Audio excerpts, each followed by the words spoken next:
شخصیت ایمانی با چی جور میشه؟ با کتاب الله و سنت رسول الله صلی الله علیه و سلم. گر همه خواهی مسلمان زیستن، نیست ممکن جز با قرآن زیستن.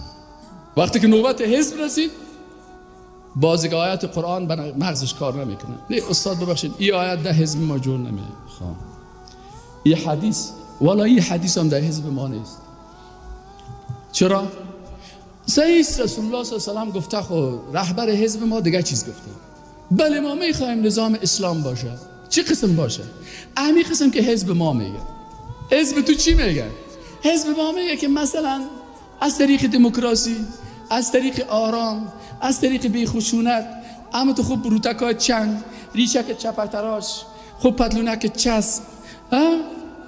ما میخوایم که یک نظام اسلامی بسیار لکس بیاریم. شما با این ریشتان خشونت میکنین، افراط میکنین، با این گپایتان افراط میکنین، با این تبلیغاتتان افراط میکنین، با این حرکاتتان افراط میکنین. اوه ماشاءالله. خو برادر، این حزب یک فتنه است براتون. نه سر ما در این حزب رفتیم. خب سیست این 10% شخصیت حزبیش.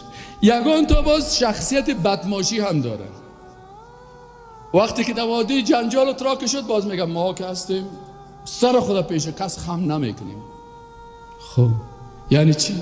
خیر برادر مسلمان تا اشتباه کرد برو کتش قلب. نه تا که 4 تا گوسفند دار دروازه خانه ما ذبح نکنه ما تیر شدنی نیستیم. آلی اینمی نفر میگه من مسلمان هستم، یک شخصیت. قوم پرست هم از 2 شخصیت. سوم پدر پرست است. این 3 شخصیت. در وقت رواج که بیایی برش بویی که او شیخ صاحب، او جناب عالی، او ماشاءالله قواره را سعی کن، این سعی کن. کجا رسول الله صلی الله علیه و سلم در سر دختر خود 1 لک روپیه و 5 لک روپیه گرفته بود؟ نه او وقت بود، وقت بود دیگه، او وقتش بود. اینجا چی است؟ دیگه شخصیت چی است اینجا؟ اینجا شخصیت پدری هست دیگه. 10% این طور خورده.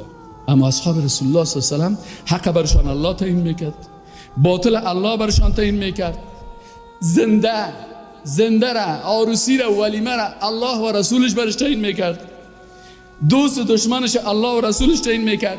عبادت و تمام اعمال صحابه یک شخصیت داشتن، شخصیت ایمانی. وقتی که مشکل برشان پیدا میشد میفهم الله چی میگه و رسولش چی میگه. آل ما که هستیم شخصیت، پدرم چی میگه، کاکایم چی میگه، ننگک چی میگه، عمک چی میگه، کاکای کلان چی میگه، بابا چه وایی، بابا چه رو پای ور نواخلو والا خود خود سیده چه بر بانده وان نخلی خو بیاده به عزت کیگی، خود بیا به عزت کیگی. یعنی عایشه صدیقه به عزت بود با گپزی ددی په خبره ام المؤمنین عایشه صدیقه رضی الله عنها باندې څومره ولور و هیڅ ولور نه و، به عزت و. فاطمه الزهرا باندې څومره ولور و، هیڅ ولور نه و، به عزت و. ددی په خبره لاس لکه روپۍ ور باندې واخلي او 50 من وریزی با ور باندې کړی او بازی میگه والا صاحب بابا چې څه وایي د بابا خبره خو وحی ده. ځکه دا الله وایي وَإِذَا قِيلَ لَهُمُ اتَّبِعُوا مَا أَنزَلَ اللَّهُ قَالُوا بَلْ نَتَّبِعُ مَا وَجَدْنَا عَلَيْهِ آبَاءَنَا. ابو جهل او ابو لهب د دوی څه عادت و؟ اذا قیل لهم کله چې دوی ته ویل کېده اتبعوا ما انزل الله، څه شی چې الله نازل کړی قرآن او سنت نه مطابقت وکړي، قالوا بل نتبع ما الفینا علیه آبانا، بلکې مونږ مطابقت کوو له هغه شیانو نه چې د مونږ پلرونه کړی.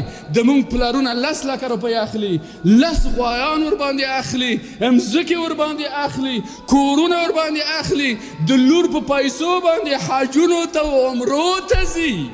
حرام خور حاجي، حرام خور عمره کوونکی. او رسول الله صلی الله علیه وسلم وایي چې ان الله طیب لا يقبل الا طیبا، الله پاک ده او بغیر پاک مال نه بل شی نه قبلوي.